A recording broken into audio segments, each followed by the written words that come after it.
The Bay Players are veering slightly off their regular course with their latest production of That Depends, in that the play is an original musical.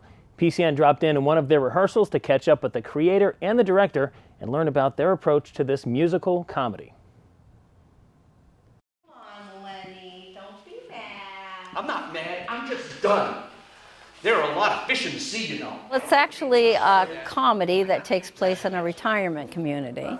And how I got the idea was there are so many musicals that don't feature older actors and actresses anymore. You know, there's always the ingenue roles that the young girls get to play and the young guys, and there's a lot of us out there that do theater that are older, and we still like to do musicals. So I said, well, what about a play that, you know, I got the idea from maybe like the Pine Hills in Plymouth. I said, what about a play that takes place in a place like that and the crazy stuff that could happen? And I mean, it is a little over the top.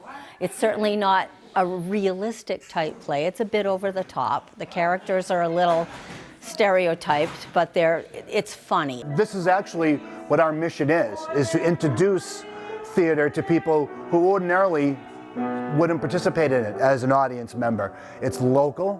You don't have to drive to Boston. It's inexpensive. You don't have to pay 20 bucks to park and 80 bucks for a ticket. And it's in your backyard. And the people that are performing are your neighbors. So that's what our mission is as a community theater. This is a great cast.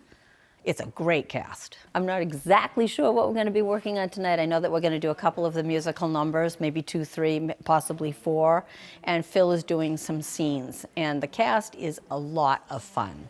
These are people that I have mostly worked with before. This musical isn't sending any type of social, political, whatever message. This is just a fun show, and it's a show about, you know, people in a retirement community and the little issues they deal with, and it's handled and it's tackled in a funny manner. So a lot of the things that are brought up and a lot of things that are talked about are relatable, and they're brought up in a very entertaining, funny manner. And again, these are your neighbors who are singing this stuff and acting this stuff out. Everybody wants a good laugh. I mean, I really think that, I think it's humorous. I mean, of course I wrote it, so of course I think I'm going to think it's funny. But when we had people that came in off the street that I didn't know, that were here for the auditions, and when scenes were being played as an audition, they were all laughing hysterically. And so I think, you know, a lot of musicals are, you know, they're designed to be a musical comedy, but they're really not all that funny. This is funny. So I'm hoping it appeals to people that really don't necessarily go to musicals even.